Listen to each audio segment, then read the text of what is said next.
8:09 en la mañana, gracias por la sintonía. Estamos en la recta final de A Primera Hora. Como decía, y les alerto, mañana me reservé para mañana el comentario en extenso, la opinión de quien les habla, en torno al contenido del informe de la Comisión Interamericana de los Derechos Humanos, CIDH, sobre las protestas de octubre. Me parece a mí que la nota que di lectura en la primera parte de este espacio, publicada por el portal Primicias, es la nota que, además elaborada por la colega periodista Adriana Noboa, que recoge con mayor precisión y con mayor amplitud el contenido del informe. A diferencia de otros contenidos comunicacionales en los medios tradicionales que no recogen sino determinadas partes o determinados aspectos, a ratos lo que más conviene dentro de la línea editorial de cada medio, sobre el contenido del informe. Sí, felicito en lo personal a la colega Adriana Noboa y al portal Primicias por tratar de incluir la mayor parte con una nota totalmente crítica respecto de los excesos tanto de las fuerzas del orden cuanto también de quienes fomentaron hechos de violencia. Dentro de esos hechos de violencia, amable audiencia, y dentro de los excesos por parte de las fuerzas del orden, una joven colega comunicadora, Yajaira Urresta, resultó herida con una afectación en su ojo durante esas manifestaciones. Yajaira visita nuestra mesa de trabajo. Qué gusto, bienvenida. ¿Cómo está usted? Muy bien, gracias. Agradeciendo el espacio, sobre todo agradeciendo el hecho de que nos sintamos como colegas, tengamos un apego realmente humanitario, que es lo que falta y realmente es lo que está provocando los daños en nuestro país. ¿Qué fue lo que pasó en aquel infausto día de octubre con usted? Mi atentado fue el sábado 12 de octubre en el Cacerolazo por la Paz de los barrios de Quito. ¿Fue ese sábado en la noche? Sí, el sábado en la noche a las 8:30 fue convocado el Cacerolazo por la Paz. Realmente estábamos unidos los barrios, sobre todo los ciudadanos de aquí de Quito, porque estábamos ya cansados de 12 días de no tener una posición firme del Estado, y nosotros también estábamos pagando las consecuencias en el sentido de que ya no teníamos servicios básicos, ya no teníamos abasto de comida. Muchos de nosotros tenemos en nuestras casas adultos mayores y niños, y no se tomaba una resolución. Lo mismo que se pudo tomar en 12 días se podía tomar en 2 horas, porque fue un retroceso, fue una derogatoria del decreto 883. Entonces, debido a esta situación es que nosotros salimos a pedir la paz por nuestro país, a pedir que ya no haya más muertos, más heridos. Y en medio de este clamor de mi barrio, pasa un convoy, iniciando el primer camión que era militar, el segundo era policía. Un elemento del GOM se para frente de mí y lo único que hice fue botar mi cuchara de palo, mi olla, alzar mis brazos en indefensión y pedir que no me agreda. Aún así alzó su brazo derecho y me disparó una bomba lacrimógena a menos de 3 metros, desprendiéndome por completo el ojo izquierdo. ¿Le dispara de frente la bomba lacrimógena? Sí, de frente, y me desprendió por completo el ojo, también el músculo, todo lo que hay en la cuenca ocular izquierda. Por lo tanto, cuando yo ya llegué al hospital militar, ya estaba realmente perdido todo mi globo, y lo que trataron era de salvarme la vida debido a la fuerte pérdida de sangre que tenía, y también ya a la infección que se estaba dando de conexión con el cerebro, porque ya estaba rastros de pólvora y polvo que se encontró. Entonces, lo único que los médicos pudieron salvar fue el tejido ocular, rellenarlo con un poco de gas artificial, pero obviamente era minúsculo el tejido que pudieron salvar. Por lo tanto, en el mes de diciembre, por un regalo familiar, es que obtuve ya mi prótesis. O sea, el ojo lo perdió. Lo perdí por completo. Ya, primero mi solidaridad, y seguramente los oyentes y los televidentes que están escuchando igualmente se suman a esta solidaridad con nuestra invitada, con Yajaira Urresta. El momento que usted recibe el impacto, usted, digamos, ese momento había algún tipo de manifestación de violencia que haya provocado que los miembros de la policía actúen de esa manera. No, por completo. Nosotros estábamos reunidos más o menos unas 60, 70 personas del barrio, vale recalcar, no había personas de otros barrios. Realmente incluso se generó un fenómeno de amistad, de emoción, de felicidad, que incluso uno de nuestros vecinos nos dijo, falta decir 3, 2, 1 y feliz año, porque en medio de todo el caos que se vivió en esos días, el vernos unidos, el vernos juntos, el vernos vivos, generó esa emoción.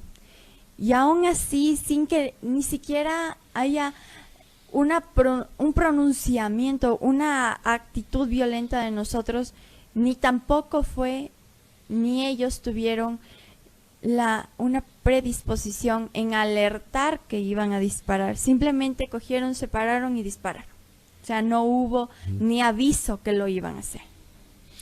Dentro del informe de la Comisión Interamericana de los Derechos Humanos, hay una parte que di lectura en la primera, en el tramo, en el segmento de lectura de noticias, en este espacio. Dice el informe, y esto lo publicó Primicias, la CIDH da cuenta principalmente de una serie de violaciones que habrían sido consecuencia del uso desproporcionado de la fuerza por agentes estatales en contra de manifestantes y personas que no participaban en las protestas. Dichas afectaciones habrían sido ocasionadas por la actuación violenta de los agentes encargados del orden mediante la policía montada, patadas, golpes, agresiones verbales e inclusive disparos a corta distancia de municiones de perdigón o bombas lacrimógenas directamente hacia los manifestantes o contra quienes se encontraban en las zonas aledañas, señala el documento. Y en el caso de las personas que perdieron sus ojos a causa del impacto de bombas lacrimógenas, la Comisión condena el empleo de tales dispositivos como proyectiles tendientes a neutralizar a quienes se manifestaban, así como las graves consecuencias permanentes que fueron ocasionadas a la integridad de las personas lesionadas. A propósito de esto, porque refiere, por ejemplo, su caso, sí. ¿Usted pudo dialogar o su testimonio fue conocido por la Comisión Interamericana de los Derechos Humanos? Sí, correcto. Pasó muy pocos días de lo que ocurrió, entonces ellos pudieron observar y ver el daño que aún seguía latente en mi rostro, porque actualmente con la prótesis no se nota mucho y las fracturas son internas. Pero en ese entonces la comisión sí pudo observar las quemaduras incluso faciales que yo tenía por la bomba lacrimógena. Entonces también pudieron observar que yo estaba colocado un parche debido a que solamente se encontraban mis párpados y se encontraban cerrados. Entonces, ese tipo de cosas fue lo que a ellos les impactó, porque nosotros no mentíamos. Realmente es algo inaudito que nosotros tengamos que pagar nuestros impuestos para que nos cuiden, y realmente ahora lo que están haciendo es irse en contra del pueblo.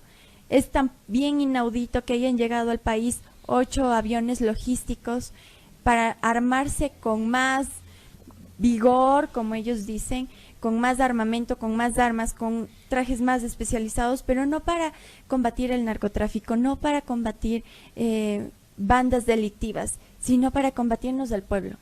Eso es inaudito. ¿Alguna vez, a partir de ese sábado 12 de octubre, alguna vez usted pudo dialogar o ha recibido la visita o alguna llamada de alguna autoridad del gobierno solidarizándose con usted, tratando de asistirla, ofreciendo una investigación sobre el tema? El 29 de octubre yo tuve una entrevista con la ministra María Paula Romo, en la misma que no fue una entrevista fructífera, ni tampoco fue solidaria, por el sentido que solamente deseó escuchar qué es lo que ocurrió, anunciarme de que habían más policías afectados y con traumas psicológicos a nivel nacional y que estaba ella encargada de esa situación. Y en vista de mi acción y participar anterior en lo que es la defensa de los derechos humanos, y nos habíamos conocido con la ministra justamente en ese sentido que yo la conocí, de defensora de las mujeres, me dijo: Yajaira, en tono de la amistad, ¿qué es lo que deseas y cuánto deseas? Realmente esas dos preguntas fueron una bofetada más que una solidaridad conmigo.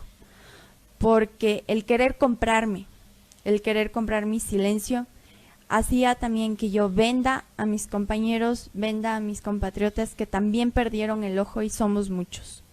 Realmente hay compañeros, hay compatriotas que dejaron este mundo y que no pueden alzar su voz.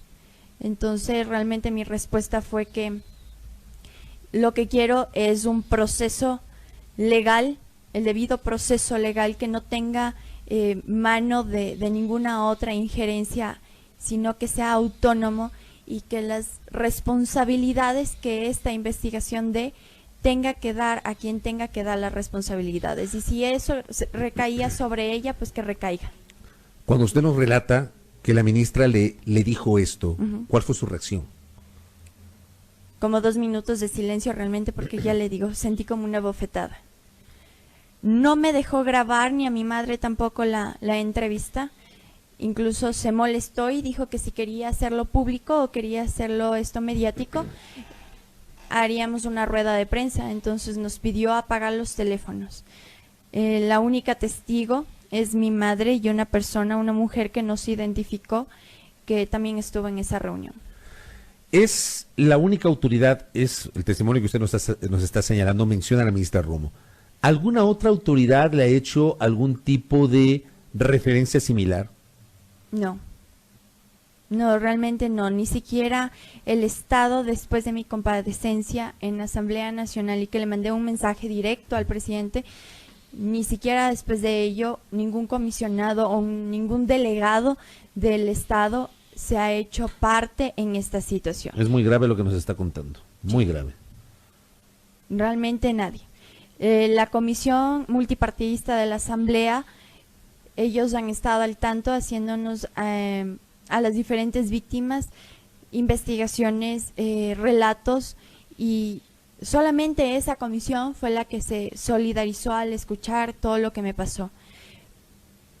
Pero alguien directo al presidente o alguien que sea mano derecha de él y que haya respondido al mensaje directo que lo mandé, no. Usted hace pocos días, me parece, en su cuenta Twitter había publicado o había advertido intentos de intimidación contra usted. ¿Existen esos intentos? ¿A qué se refería? Después de justamente el diálogo que tuve con la ministra, su respuesta fue: ¿eso es lo que quieres? Le dije sí.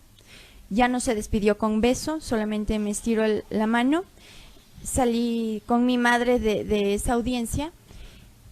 Y desde ese momento aeros policiales, motos, patrulleros, carros polarizados están fuera de mi casa, saben y me persiguen cuando voy a un relato o voy a un peritaje a la fiscalía. Y justamente el jueves que yo publiqué en mi cuenta de Twitter acerca de este proceso ya de persecución fue porque mi padre llegaba a casa para retirarme, para irlo a ver a mi niño, y le amenazaron ya de muerte a mi padre. Entonces le dijeron una palabra muy grosera que... ¿Quién? Uno de los policías que estaban afuera, porque estaban dos, uno con casco y el otro sin casco, y el de casco le dice a mi padre esta palabra muy grosera que por respeto a los radio oyentes no la diré, pero estás muerto. En ese momento mi padre corre por las escaleras que conectan a mi casa. Justamente yo salía con mi madre y mi padre nos hace señas de que veamos hacia abajo que estaban los policías.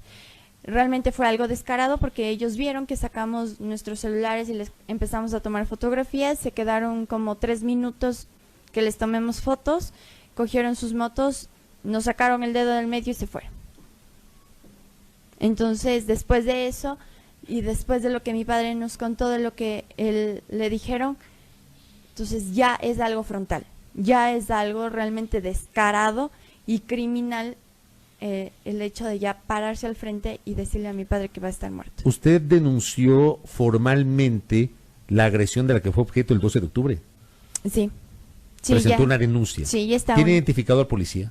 No, lastimosamente no, porque era un convoy, estaba vestido de antimotines y realmente cuando están vestidos de esa manera todos se parecen, todos están con el mismo uniforme, están con pasamontañas y sus manos están recubiertas con un guante, con manoplas, así que no sabría si su mano es incluso delgada o no. su cara no la podría identificar jamás. Tremendo. ¿Qué instancias le están respaldando a usted? No sé si la Defensoría del Pueblo ha tenido algún tipo de respaldo permanente, de asistencia permanente a su caso. Sí, justamente mis abogadas son de la Fundación Surcuna. Ellas se portaron solidarias conmigo debido a que el primer perito médico que me hice por cuenta propia, sin abogados, solamente en compañía de mis padres, el informe salió como resultado que yo no tenía nada y que el perito me encontraba totalmente bien de salud y de conformidad física conforme. Debido a este tipo de informe, yo presenté una apelación a la Fiscalía pidiendo y solicitando que el Hospital Militar remita mi historia clínica para que ellos comprueben y contrasten información. Y después de ello ingresé a Surcuna con ellas como abogadas. La Defensoría del Pueblo se ha solidarizado igual con este proceso de persecución, sobre todo para resguardar y vigilar la vida de mi familia y sobre todo de mi pequeño hijo, que también ellos tienen fotografías de mi hijo saliendo de la escuela.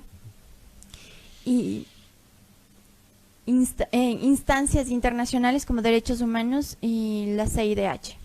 ¿Cómo le cambió la vida este episodio? Del 12 de octubre antes al 12 de octubre después, ¿cómo le cambió la vida a Yajaira Urresta?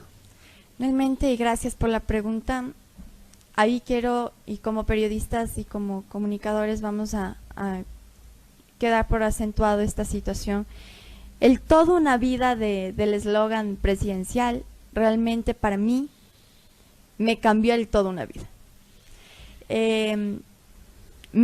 Ahora soy una discapacitada, soy una desempleada porque me sacaron justamente porque supuestamente fue una golpista.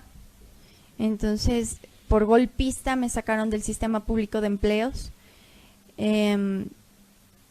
Realmente quedé limitada, incluso porque practico deporte. Soy andinista junto a mi esposo. Ya no puedo practicar ese tipo de deporte hasta que mi ojo y la presión de mi ojo y mi cerebro esté estable. No puedo hacer esfuerzos. El domingo, solamente ese pequeño ejemplo, el domingo estábamos ya retirando la Navidad, los arreglos de la casa, y me olvidé por completo que, por ejemplo, yo no puedo alzar un pequeño cartón de bombillos. El alzar y colocar en el sitio generó que al día siguiente mi prótesis amanezca llena de sangre. No puedo respirar por el lado izquierdo porque justamente como golpeó la bomba, y me disculpo por el ejemplo coloquial, pero mi nariz era totalmente virada como un borrachito, así, virada. Entonces lo único que pudieron hacer fue una pequeña reducción, colocarla en el sitio, debido a que el principal objetivo a salvar era mi vida y el ojo. Entonces no pudieron hacer la reconstrucción de los huesos faciales ni mi nariz.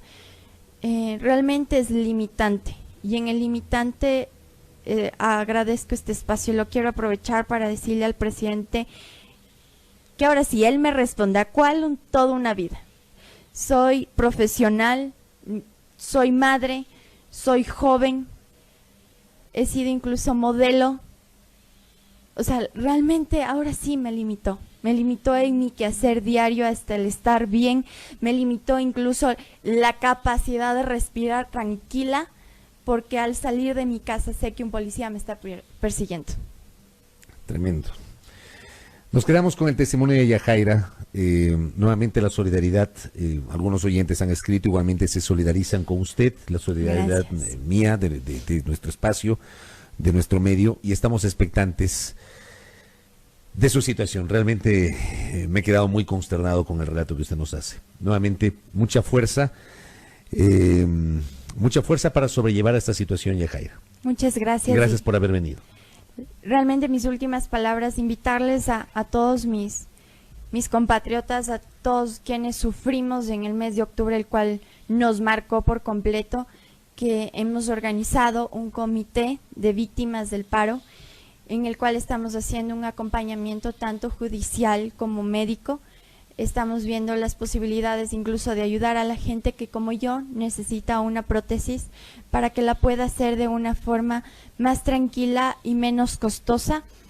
Y decirles que esto no es un tema partidista, esto no es un tema político, esto es un tema ciudadano, esto es un tema compatriota ecuatoriano, de que lo único que tenemos que entender es que la bandera, la tricolor nos pertenece a todos, no pertenece al Estado, ellos solamente son encargados y que el poder está en nosotros, en alzar las manos y pedir paz y justicia. ¿Ha recibido apoyo de organismos de derechos humanos?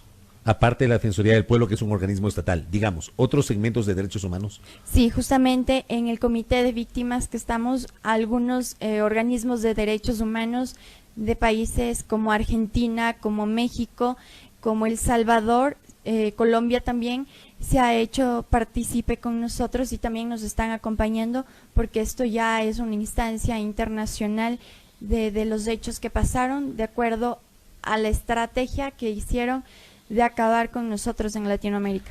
Gracias, Yajaira, muy a amable. ustedes, gracias. Duro testimonio, realmente conmovedor el testimonio de Yajaira Urresta, la joven comunicadora que perdió su ojo la noche del 12 de octubre durante el cacerolazo de aquel momento por un exceso de la Policía Nacional. Exceso que además es recogido en el informe de la Comisión Interamericana de los Derechos Humanos. Testimonio sobre el cual este espacio, amigos y amigas, está abierto para escuchar también la respuesta y la explicación por parte de las autoridades del Estado ecuatoriano. Solidaridad con nuestra invitada. 8:30 de la mañana.